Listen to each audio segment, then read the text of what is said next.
แล้วก็เลยว่าซื้อมาให้เนาะเอาเปิดเบิ่งมีจักโตเปิดดูเปิดนำกันดูรุ่นนำกันมีจักโตเขียดอย่างนี้เบิ่งมาดูฮะน้าบ่าวซื้อเขียดอีหลีไรว้าวเอาขึ้นไปเป็นเงินซะพี่น้องเอ้ยเอาเขียดมาให้อีหลีไรไปแล้วได้สักซื้อบอกนับดังๆมาดูละนับดังๆเนาะ1 2 3 4 5 6 6 1 2 3 4 5 6 เอาคือมานเถยเอาอยู่ คือมานบอกขอบคุญขอบคุณเพิ่นแน่ขอบคุณไอ้สมศักดิ์หลายๆเด้อขอบคุณขอไอ้สมศักดิ์อยู่ดีมีแห้งเด้อสุขภาพแข็งแรงไว้เจ็บไว้ไข้สุขภาพแข็งแรง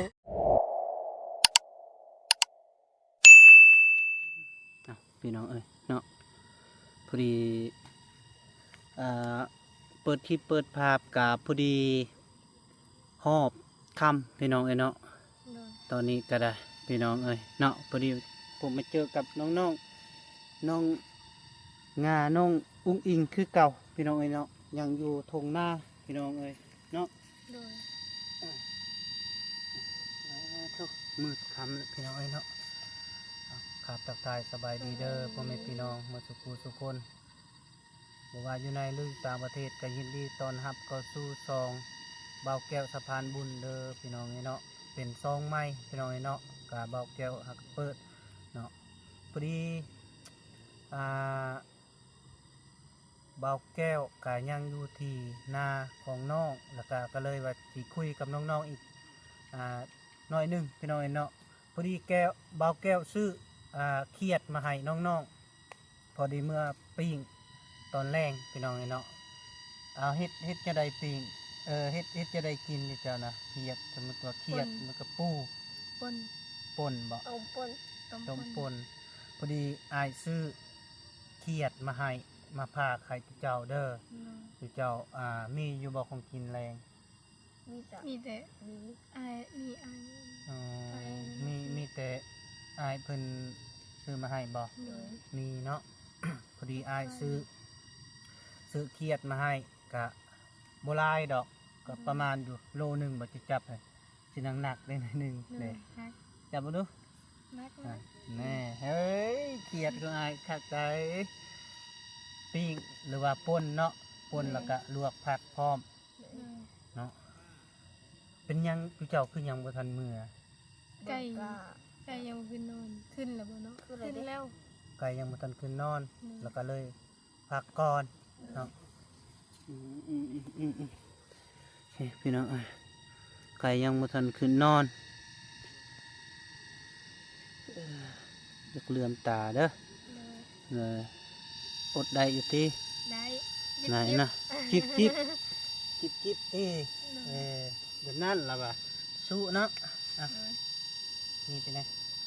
นี่ข้างๆนะโอเคพอดีได้ยินเสียงน้องงาคนงามใช่เนาะอย่ามาดูบอกเป็นยัง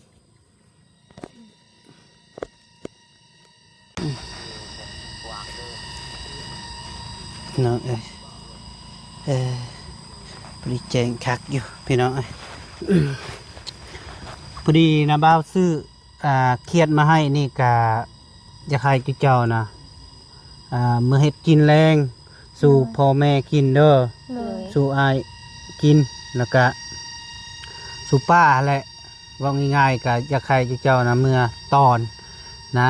แต่ว่าขั้นพื้นทามจากไผก็จากน้าบ้าวเด้อป่ะน้าบ้าวซื้อมาให้เพราะว่าน้าบ้าวก็ก็เริ่มต้นมากะรู้สึกว่า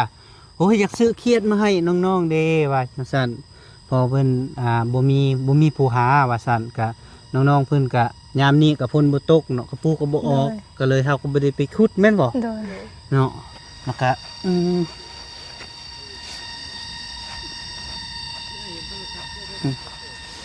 พ ดีเมื่อปูนไอว่าปูนนี่ก็บ่อยากแซ่บปานใดแม่นบ่ แซ่บ แซ่บ เลย เครียดนี่ยังที่แซ่บที่สุดอยู่ในใจที่เคยมันมีเครียดเครียดน้ำเต้ามีเครียดกาคำมีเครียดอีหยังก็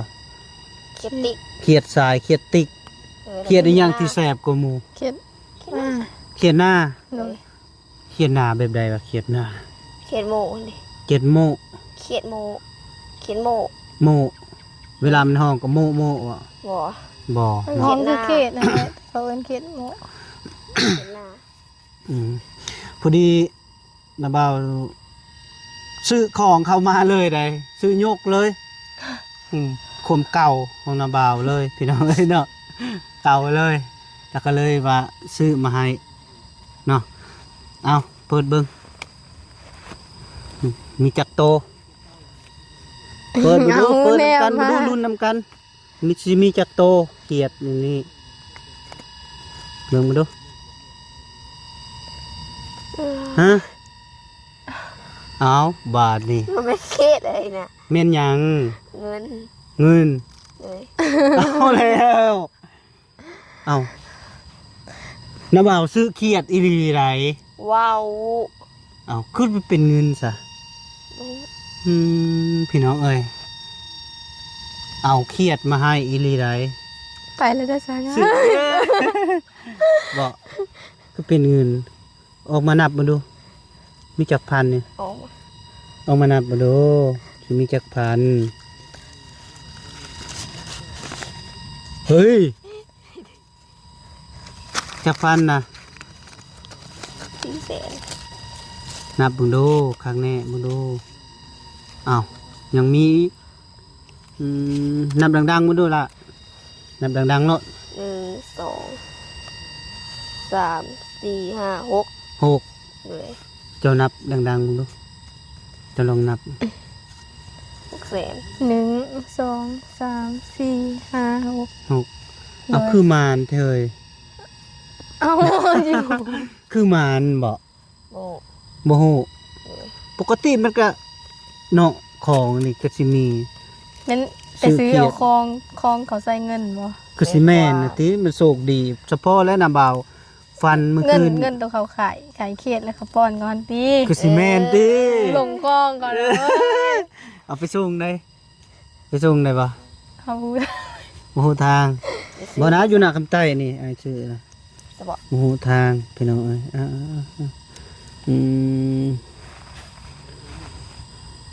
เรียบมิดจ้อยบ่ได้กินเครียดซ้ำบาดนี้ ใส่เคียด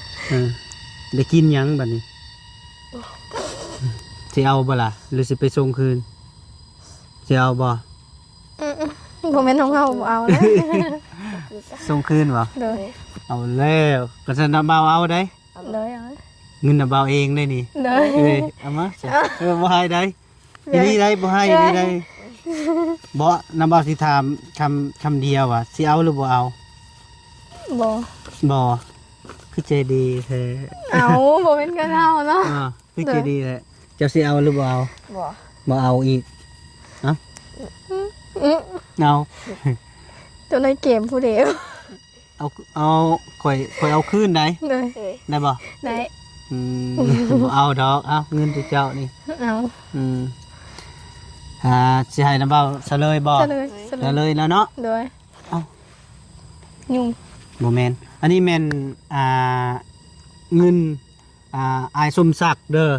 เพิ่นพากมาให้พอดีเพิ่นพากมา800,000กีบพอดีเพิ่นโอนมาให้แล้วก็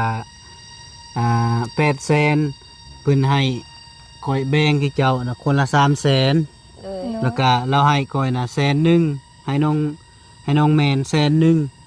แล้วที่เจ้าพอดี2คนพอดี600,000 เลย 600,000นี่เราให้ที่เจ้าน่ะซื้อครีมอาบน้ำหรือว่าเครื่องสำอางที่เจ้าเอง เลย คันว่าไปตลาดบอหรือว่าไป แล้วก็เจ้าไปซื้อ แต่เราแนะนำอย่าให้เราอยากให้อ้ายนี่พาเจ้าไปซื้อ โดย นะ อ้าย เรา อ้ายกันแล้วพาไป โดย แล้วก็คันอ้ายพาไปต้องได้แต่ไปผู้เดียวเพราะว่ารู้จักได้อัดสามก็บ่ได้แต่ผู้เดียวได้ไป แต่ว่าก็สิใส่คือกันบ่ก็ใส่คือกันแล้วก็ผู้หนึงไปแล้วก็แล้ว บ่ เนี่ย ใส่คนละอย่าง คนละอย่าง แต่ว่าฮู้ที่คนเราใส่แบบใดหั่นน่ะ ครับ เจ้าใส่แบบใดแล้วก็จุดด้วยกันแล้วก็ไปซื้อนะเด้ออันนี้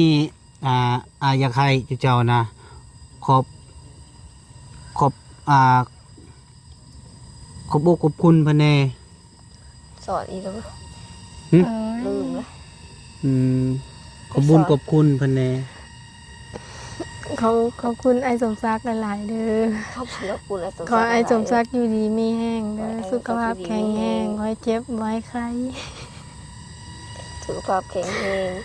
ความใครให้เจ็บความ ขอใครอย่าให้มี ดออืม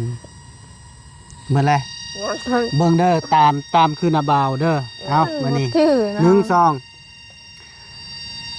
เอาขมกขอบคุณเด้อไอ้สมศัก ขอบ ดิ์ คุณเด้อไอ้สมศั ซั ก ก ดิ์ โดยขอให้เจ้าอยู่ดีมีแห้ง ขอให้เจ้าอยู่ดีมีแห้ง ความเจ็บจะได้ ความเจ็บอย่าได้ ความไข้อย่ามี ความใครอย่ามี ขอให้เจ้าสุขมาลำรวย ขอให้เจ้าโชคมาร่ำรวย อายุมันควรยืน อายุมันขวัญยืน ตลอดปีตลอดไป ตลอดปีตลอดไป โดยสา สา ธุ ธุ ให้มันนาบาวคือสอนและวิธีขอบคุณเพิ่นเนาะ แล้วเฮา ขอบคุณขอบคุณเนาะแต่ว่ากะนาบาวกับบุยคันอยู่เจ้าเกะนาบาวกับชิเกะคือกันนั่นแหละพี่น้องเอ้ยเนาะ แต่ตอนมาอยู่กล้องเนี่ยว้าวได้ โดย เอานะ นี่กะ เข้ากล้องค่ะ โดย แข็งเลยมัน แข่งเนาะนี่กะเบาแก้วกะขอบขอบกดใจเด้อทางไอ้ายสมศักดิ์ขอให้เจ้าอยู่ดีมีแห่งความเจ็บจะได้ความไข่อย่ามีขอให้เจ้าทรงมาลำรวยอายุมันคนยืนตลอดปีตลอดไปไปใส่มาใส่ก็มีคนหักคนแพงเด้อโดยสาธุอันนี้แม่น เราภาคมาเราจะให้คอยนี้สะพานบุญให้เจ้าเด้อเรื่องเงินนี่ก็มีแต่ว่า คือเราแนะนำนั่นแหละเจ้าซื้อครีมอาบน้ำหรือว่าเครื่องสำอางให้เจ้าเองเด้อ โดย เรือนั้นแล้วก็มีแต่เก็บไว้ใส่อะไรไว้ใส่ไว้ซอยยามที่เพิ่นยังมีซอยเรือเฮาก็เก็บไว้เนาะจะน้อยบัดเพิ่นบ่ได้ซอยเรือได้สาเหตุจังไดมันบ่สิบ่มีเงินเก็บเงากะ มีแต่ว่าตัวเจ้าพยายามการขอบบุญขอบคุณเพิ่นเด้อที่ว่าอายหลายคนอยู่มากะ ให้ตัวเจ้านะพึกคือนาบาวว่าให้พึก โดย พึกสะกรการเว่าขอบบุญขอบคุณเพิ่นนะต้องให้พึกให้ละเอียดเนาะ โดย เว้าให้นิ่มๆนะผู้หนึงเว้าก่อนแล้วก็ผู้หนึงหั้นนะ โดย ก็บ่แม่นสิเป็นเลยกะคือนาบาวก็บ่เคยเป็นที่เก่ากะก็คอยพึกคอยเว้าอะไรเฮ็ดจังได๋กะแนวเฮากะบ่แม่น เฮาเคยได้มาก่อนเคยได้บ่แบบนี้บ่ได้มีเนาะ โดย คันได้แบบนี้คันบ่มีทิศทางทางไผมาก่อน โดย เนาะแล้วก็มีแต่ตุเจ้าพึกก่อนเด้อมื้อนี้แล้วก็สิเฮ็ด เงินนี่ก็มีแต่มื้ออื่นกันว่าว่างก็จะไป โดย ผู้หนึงไปก็ได้ เพราะว่าก็ไปซื้ออยู่แถวนี้แหละหรือว่าจะแม่นกุดจานหรือว่าจะสิไปเองก็แล้วแต่ ไปเอง ไปเองเนาะ รถเจ้า บ่มีรถ เจ้ารถค่อยไปบ่ เลย ขับได้บ่ ได้ คันได้ก็เอาไป ขอโทษเด้อพ่อแม่พี่น้องเป็นไอคำมาแล้วเป็นแบบนี้นะ เห็นไอ้นี่ว่าจะเป็นรัดบ่ นี่เป็นหวัดนะ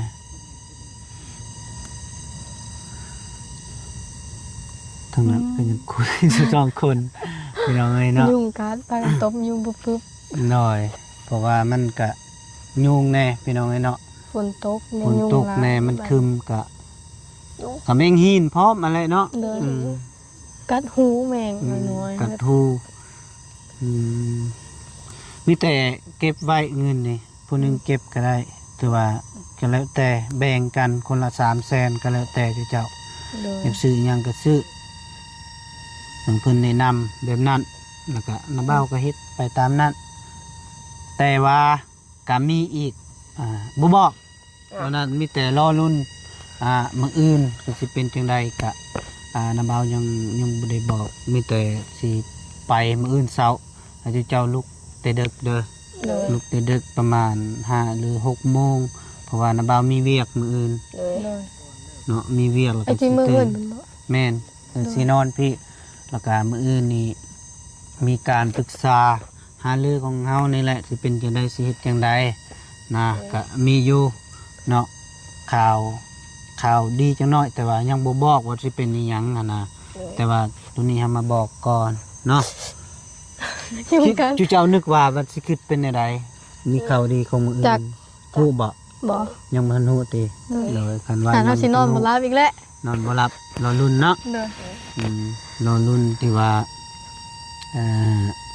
กับพังเบิ้งแล้วเป็นจังใดก็ถือว่ามืออื่นจึงรอรุ่นนำกันเด้อพ่อแม่พี่น้องมุสุขุสุคนเนาะทางป้าลุงที่ว่ามืออื่นบ่าวแก้วสิมีสิแจ้งแล้วก็ปรึกษากับน้องๆอีกเทื่อหนึงเด้อพี่น้องเนาะให้พ่อแม่พี่น้องรอรุ่นคอมเมนต์มาทางซองไม้ของบ่าวแก้วสะพานบุญพี่น้องเนาะก็ คอมเมนต์ แต่ เล ว่าย คอมเมนต์เลยแล้วก็แชร์ไปเลยพี่น้องเนาะแล้วก็ติดตามในไลน์เพราะว่ามื้ออื่นเนี่ยสิเป็นแนวใดเนาะ เดิน เอาจึงรอรุ่นไปนำกันเด้อ เลย อืมแต่ว่าเงินนี่เก็บเมื่อก่อนเด้อ เดิน เป็นไดก็ดีใจบ่ดีใจเนาะที่ว่าก็นาบ่าวก็ดีใจที่ว่าเจ้าได้ก็ซ้ำนาบ่าวได้เนาะ เดิน ที่ว่า เมื่อยบ่ บ่ บ่ ห่านเราบ่ไหวเลย เนาะมีแต่เฮา